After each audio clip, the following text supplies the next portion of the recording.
de Mateus, capítulo 19, e o verso de número 26, uma passagem muito conhecida da palavra do nosso Deus. Diz o seguinte: fitando nele o olhar, disse: isto é impossível aos homens, mas para Deus tudo é possível. Quantos aqui acreditam que nós podemos todas as coisas no Senhor? Levante a tua mão e adore a Ele. Porque estão passando por um momento tão escasso que diz assim: isso aqui não vai acontecer. Eu não acredito que isso vai acontecer. Mas eu quero mudar o teu pensamento nessa noite, em nome de Jesus. As coisas possíveis, diga aí para o teu irmão, as coisas possíveis são para nós, mas as impossíveis é para Deus. Mas quando Deus quer, nós fazemos coisas impossíveis para Ele. Porque não é só para Deus. Às vezes nós colocamos em nosso pensamento que para fazer coisa difícil é só Deus. Mas Deus também nos manda fazer coisa difícil. Se você ler lá Ezequiel 37, Deus leva o profeta num lugar difícil, faz uma pergunta para ele difícil e manda ele fazer coisa difícil. Então, e Deus faz coisas difíceis. Então, o impossível, eu não sei o que você está vendo nas últimas horas que é impossível para você, mas você vai sair nessa noite dizendo: a minha bênção é possível. Nessa noite você vai sair daqui dizendo: olha, eu não sigo um Deus débil, eu sigo um Deus vivo e poderoso. Eu sigo um Deus que abriu o mar vermelho e não é ficção, é verdade. Eu tenho um Deus que quando andava no mundo levantava paralítico, e é o mesmo Deus que nos dias de hoje continua levantando paralítico, o cego enxergando. Isso fala da nossa posição, o cego espiritual e o cego físico. Deus ainda faz milagre, e eu acredito nisso, porque eu posso dizer que sou o milagre da mão do Senhor. Eu posso dizer que da onde Jesus me tirou, ninguém achava que eu ia conseguir, mas Jesus, com a sua mão forte, me arrancou de lá e me colocou no meio do príncipe do seu povo. Talvez alguém diz que você não vale nem um abate, não vale nada, e aí eu me lembro de um ditado velho que não valia nem uma cibazol, né? E aí, mas quando Deus tem algo para com as nossas vidas, e contigo passa o céu e passa a terra, e os linguarudos, línguas de lixa, vão ver que Deus não mentiu para você, e que Deus é verdadeiro e cumpre com a sua palavra. Sabe por quê, querido? Na década de 80, 90, até 91 para 92, eu não valia o chão de um banheiro. Por quê? Porque eu me tornei de 80, na década de 80, primeiro um artista de circo, palhaço de circo. Saí de casa bem novinho, com 14 anos eu já era palhaço, como ator de circo. Depois o inimigo achou que não era pouco que ele fazia na minha vida, ele fez com que eu me tornasse traficante de droga, e não um dos melhores traficantes, não, um dos piores traficantes de droga que o Rio de Janeiro e o Brasil viu. Era tão perigoso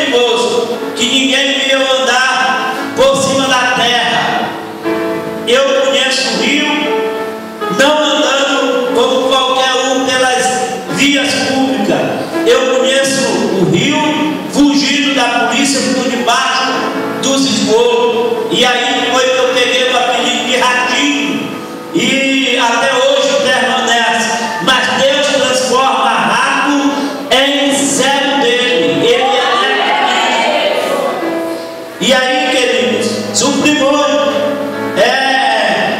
fui perseguido pela polícia terrivelmente, mas eu lembro que, apesar de não conhecer minha mãe legítima, Deus tinha uma promessa.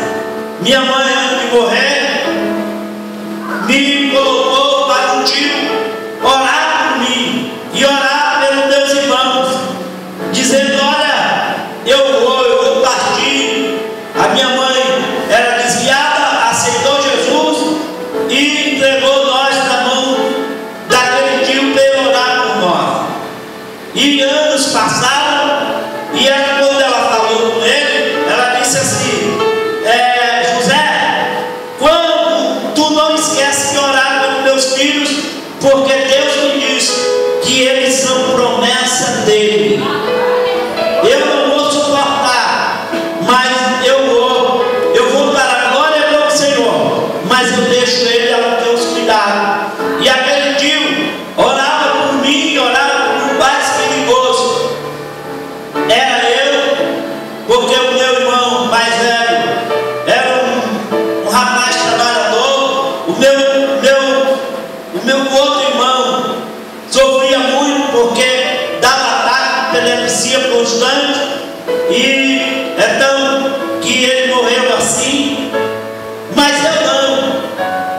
Deus olhou para mim e disse assim: não, esse aí eu não vou deixar morrer sem que a promessa de Deus se cumpra na vida dele.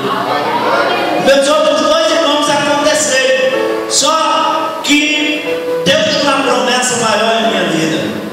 E eu me lembro que assim que eu aceitei Jesus, no dia 13 de setembro de 92, drogado, armado, no centro do Rio, Deus fez uma promessa para mim. Eu passei de 8h30, quando eu aceitei Jesus, até meia-noite, os irmãos orando para sair demônio da minha vida. Na sala onde os irmãos e o pastor foram orar por mim, não ficou nada em pé. Quando terminou, eu dei por conta de mim. Ele disse assim: eu nunca vi um cara tão magrinho, com tanto demônio na vida. Ficou nada em pé, tudo quebrado, mas eu saí naquela noite liberto para a glória do nome de Jesus.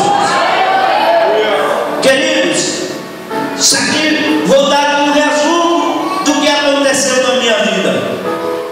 E logo após que eu aceitei Jesus, na época não era comando vermelho, na minha época era falange vermelha, uma facção, hoje é comando, que saiu de dentro da torcida do Flamengo, uma torcida organizada chamada Falange Vermelha.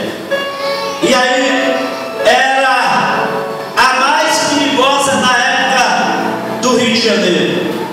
Conheci muito traficante como o Escadinho, o Gordo, o Nequilo, o Demônio da Meia-Noite, o próprio Diabo Louro, dos que perguntavam por nós, trabalhou, viveu com a gente. E eu lembro que eu, naquela noite, aceitei Jesus, porque eu fui para um dos bairros onde eu comandava o tráfico de droga, em São João Maio, por detrás do campo do Vasco da Gama, tem um povo chamado Barreira do Vasco. E ali era uma das bocas de fumo onde eu comandava. E quando eu cheguei ali, quando eu cheguei no estádio, que eu fui no domingo assistir um jogo, eu olhava para a polícia, olhava para todos, e algo me deu vontade de eu sair de lá. Eu estava tão drogado que eu via como se a polícia viesse ao meu encontro. E eu resolvi sair. Eu que tinha um carro lá no estacionamento do estádio, deixei um carro com armas e droga, porque na noite daquele dia nós íamos fazer um assalto. E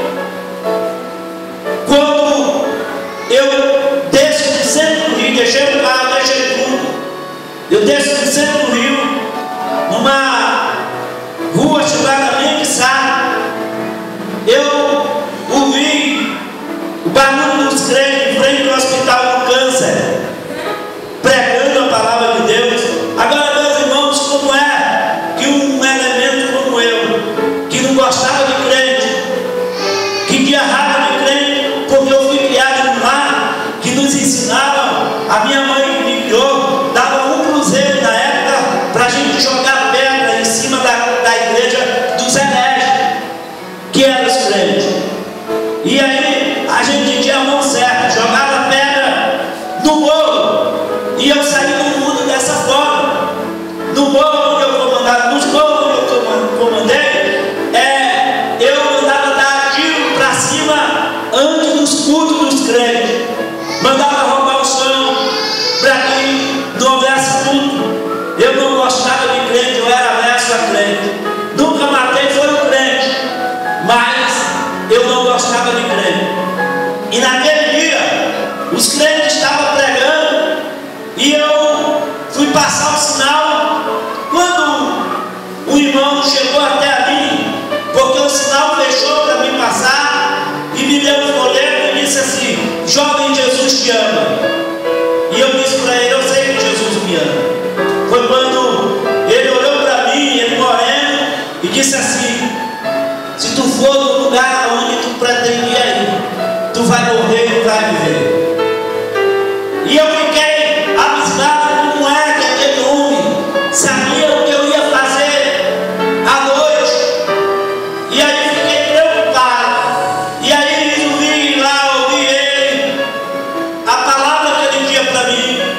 E quando ele disse para mim, me convidou para ir para a igreja, e eu fui para a igreja não para aceitar Jesus, mas eu fui para a igreja naquela noite para me ver livre daquele irmão, porque eu achava que ele conhecia a minha vida, ou era o investigador de polícia.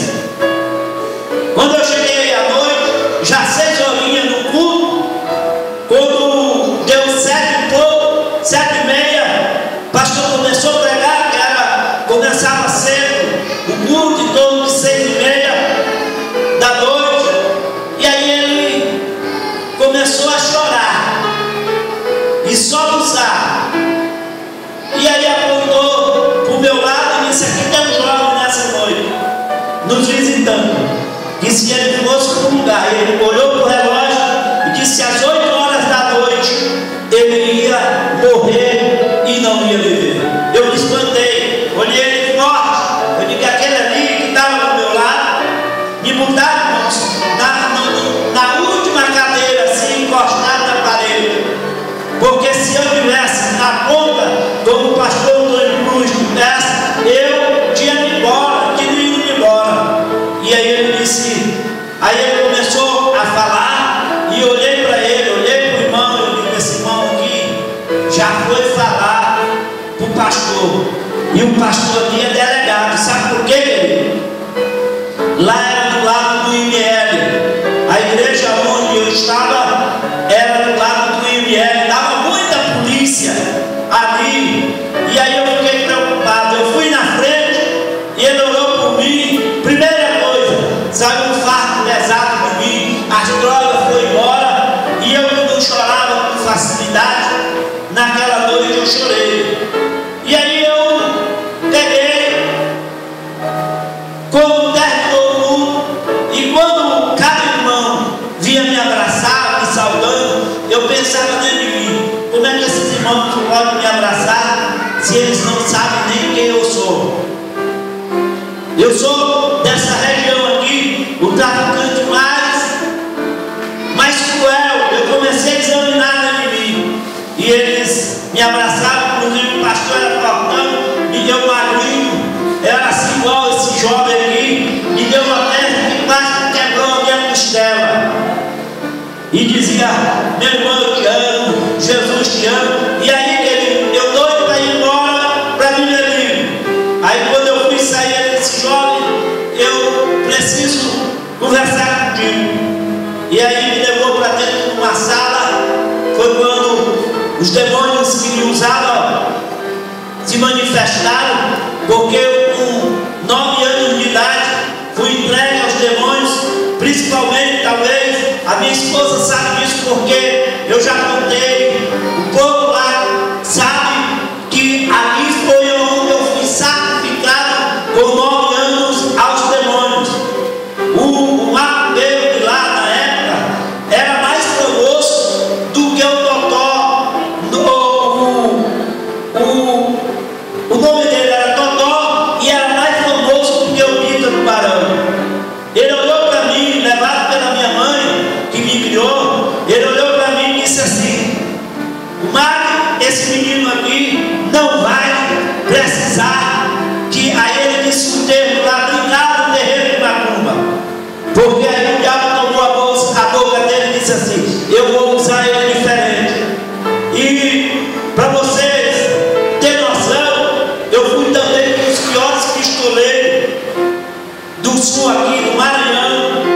do Mato Grosso, do Pará, 3 estados. E aí, queridos, sabe o que acontece? Tinha um pacto com os demônios, porque com 7, 8, 9, 10 anos, 11 anos eu saí de casa, a minha mãe para ver, a minha mãe que me criou, para ver se eu melhorava, me levava em tudo quanto era lugar, terreiro de macumba, alguém só nunca me levou, foi na igreja. O padre ia constantemente lá em casa, mas não dava jeito. E aí foi quando eu fui a esse lugar e fui sacrificado aos demônios ali naquele lugar. Eu passei 7 dias no quarto, e aí não, disse que fecharam o meu corpo. E aí naquela noite, os pactos dos demônios que a minha mãe que me criou tinha feito para que eles pudessem me proteger, tinham sido quebrados ali naquela noite. Mas tinha mais uma coisa. Por que eu gosto de dizer que promessa, quem tem promessa, firme e crente que tem promessa, Deus cumpre ela? Porque eu tinha um rapaz que era o meu braço direito, estava uns 4 anos comigo, e aquele rapaz era filho de uma serva de Deus. E um dia, antes de eu conhecer ele, eu fugi da polícia num morro chamado Morro dos Prazeres. Entrei no banheiro daquela senhora, e quando terminou o tiroteio, ela me chamou, foi lá no banheiro, me chamou para dentro e disse assim: meu filho, tu está com fome, não desce agora, porque a polícia pode estar lá embaixo. E aí eu ouvi aquela senhora, ela era uma senhora muito respeitada. Foi quando ela terminou o tiroteio, ela disse assim: meu filho, tu está com fome? Eu digo: vó, eu estou. E aí ela fez uma comida para mim, e quando, antes de eu sair da casa dela, eu agradeci muito. E nessa época, queridos, nós traficantes, que eram traficantes da época, respeitava muito os moradores e respeitava as pessoas mais velhas. A gente não mexia. Aonde a gente morava, a gente não deixava, não permitia ninguém roubar, não permitia os comandados querer agredir algum morador, porque morria. A gente tinha um respeito. E aí aquela senhora passou a mão no cabelo e disse assim: meu filho, tu está vendo esse cabelinho branco aqui? Parecia algodão. Ela já tinha mais de 70 anos na época.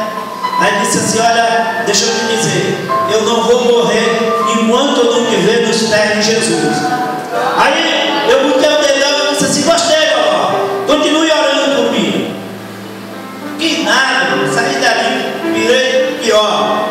E aí um ano depois, eu conheci um rapaz que se tornou meu gerente. E aí no dia que eu aceitei Jesus, na noite que eu aceitei Jesus, que eu ia morrer, quando eu subo o morro, uma escada de 372 legal, ele veio me receber. Parece que nos pés dele, descendo as escadas, tinha assim um elétrico. Ele vinha descendo e eu ia subindo. Quando ele chegou perto de mim, ele perguntou assim: cara, onde é que tu estava? Eu digo: rapaz, eu para me ver livre de um delegado do policial, eu tive que ir para a igreja dos crentes hoje. Aí ele começou a chorar. Aí ele disse: cara, não foi. Tu sabe por que eu não fui? Porque se eu mandasse ele ia. Mas naquele, o que nós íamos fazer 8 horas da noite, ele não foi não. E aí ele disse assim: eu perguntei para ele: os caras já fizeram a parada? Aí ele disse: estão tudo preso. E deixa eu te dizer, senta aqui, nós sentamos no lance da escada, e ele começou a me contar a história. Ele disse: olha, tu sabe por que eu rejeitei ir? Porque eu tive um sonho.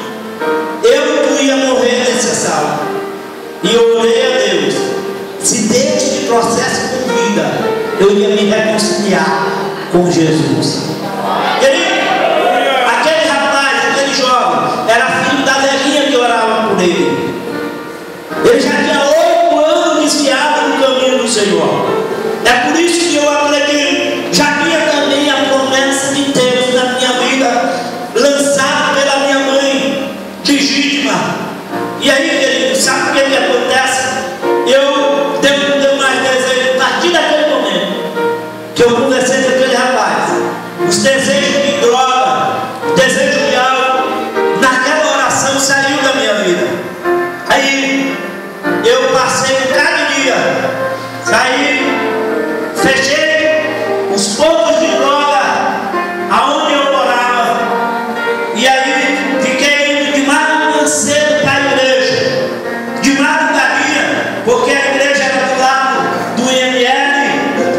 podia me conhecer e eu não poderia, durante o dia, durante os cultos à noite, participar dos cultos.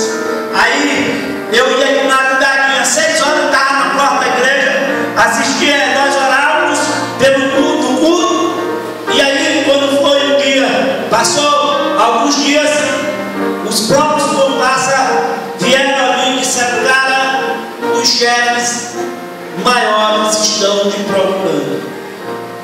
E eu não vou dizer aqui que eu não fiquei com medo, eu fiquei com muito medo. Porque na época, queridos, nós tínhamos uma mesa chamada 5 Passos para o Inferno. Quem queria sair, morreram muitos. Hoje, antes de eu sair, eu morei na Penha, depois de crente, lá de um micro-ondas. O que era um micro-ondas? Era uma gruta cavada, uma pedra cavada, e alguém botava, ou quem queria sair, ou o traficante que errou, era sentenciado, ou aqueles que vendiam as drogas eram sentenciados, e aí eles colocavam a pessoa e abriam um botijão de gás, fechavam a porta, abriam um botijão de gás lá dentro e tocavam fogo. O cara morria queimado. E lá na minha época ficava de costa e várias armas. Só que eu sabia o que era aquilo porque eu participava. E aí eles disseram para mim que se eu não voltasse ao tráfico de droga, eu ia morrer. E eu vou conversar com vocês que eu não fiquei com coragem nenhuma, eu fiquei com medo. E fui lá no pastor. Eu digo: pastor, eu quero lhe dizer que o senhor não sabe quem sou eu. Aí o Espírito de Deus abriu a boca dele e disse assim: Palmério, Jesus vai te livrar. Mas eu fiquei tão calado, porque ninguém, a não ser umas tias minhas, sabia o meu nome no Egito. Eu, todo lugar, eu tinha um apelido diferente. Aqui, na época que eu convivi aqui em Imperatriz, o meu apelido era Perninha. No Pará, aonde eu era também pistoleiro, eu era conhecido como Jaracuçu ou Cobra. Lá no Rio era Ratinho. Então, em cada lugar eu tinha um apelido. No circo era uma alegria, um palhaço. Eu nunca usava o meu nome. E naquele dia o pastor chamou o meu nome. Disse assim: Palmério, como foi que tu entrou? Eu fiquei perguntando para ele: pastor, quem foi que disse o meu nome?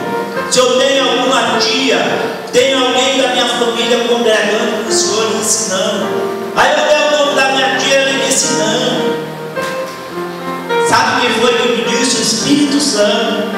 Foi que me disse o teu nome, querido.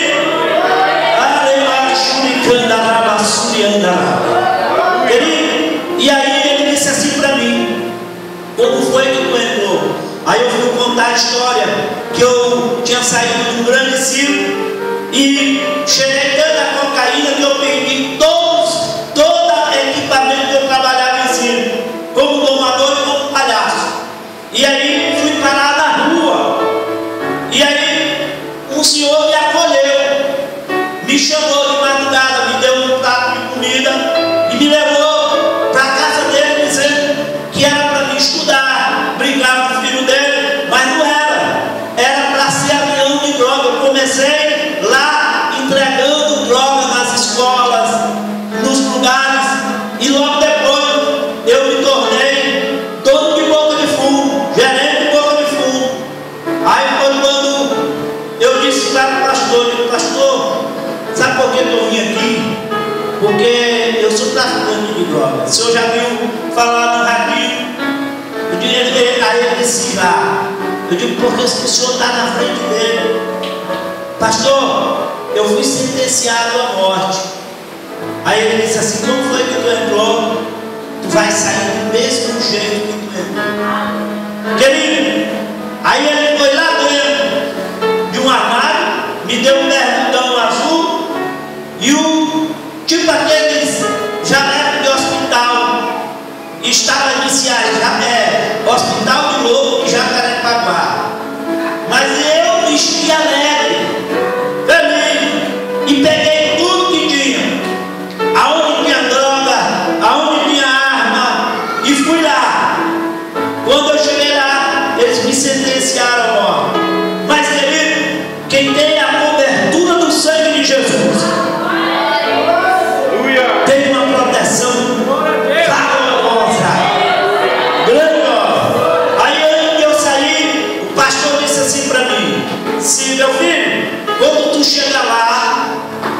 os homens quiserem falar daqui, tu fala que o sangue de Jesus tem poder.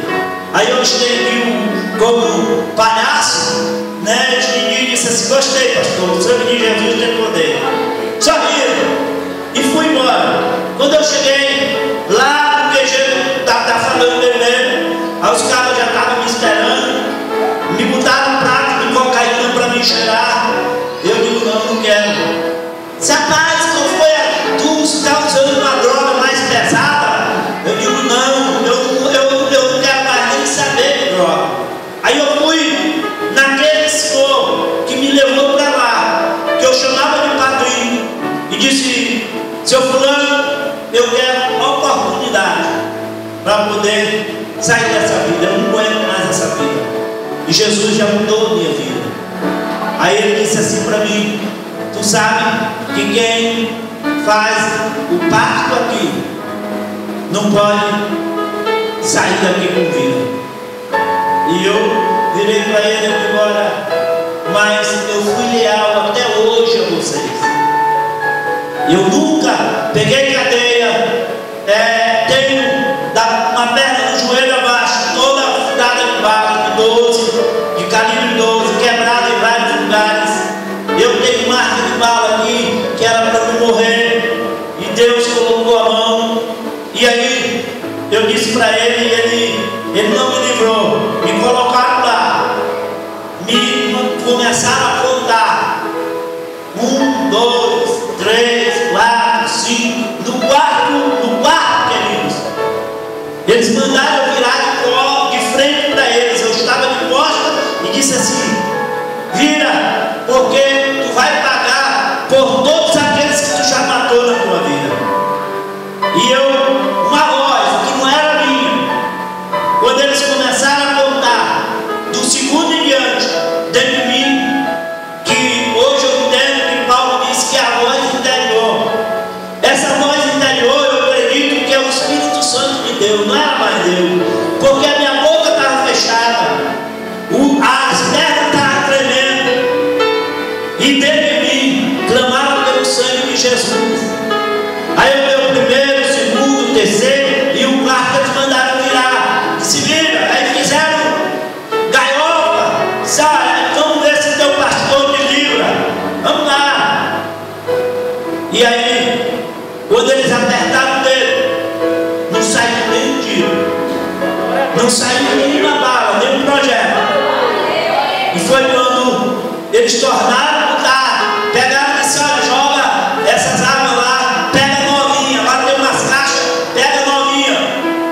E tornaram cheio de bala nova, arma nova, e contaram novamente da mesma maneira, e mandaram eu virar. E aí um virou para mim e disse: cara, o que é que tu tem? Aí eu disse assim: ele é lá do Codó, ele é lá do Maranhão. E aí ele disse: o que é que tu tem? O que foi que tu fez? Eu disse, aí ele disse assim: porque tem algo sobre a tua cabeça que está brilhando. Aí eu abri a boca e respondi para ele: pastor lá da minha igreja disse que o sangue de Jesus tem poder. Aí os quatro irmãos caíram por terra. Aí um que estava em pé disse assim: cara, some daqui, porque se nós te achar que 10 minutos, nós vamos te matar. Aí eu abri, não fiquei, corri muito. Quando eu cheguei no ponto de ônibus, o ônibus ia sair de lá, Jacarepaguá, pro centro do Rio, era onde era a igreja. E aí eu entrei nesse ônibus com aquele bermudão, com aquela camisa branca, com iniciais de 2 bolsos, com iniciais de louro. E aí eu peguei o ponto final do ônibus, era em frente ao hospital de Louro. E aí Deus tinha estratégia. Eu entrei no ônibus, eu não podia entrar naquele ônibus da maneira como eu era. Eu entrei no ônibus, cheguei no centro do Rio, saltei 2 quadras e vim andando. Quando eu vou subindo os degraus para subir para a igreja, que era um sobrado, eu vi a igreja todinha sussurrando e o pastor chorando, dizendo: Jesus, traga aquele jovem com vida, porque ele será pregador da tua palavra. Esse jovem vai ser missionário em todos os cantos. E eu subi, querido, esquelético ainda. Eu tenho foto antiga, quando eu aceitei Jesus, magrinho, ainda com efeito da droga nos meus ossos, no meu sangue. Por isso que ele estava de joelho chorando, que ele só pregava chorando. Quem conhecia ele, nós que conhecíamos, passamos a conhecer, a gente dizia que ele tinha um mistério de Jeremias, só pregava chorando. Mas só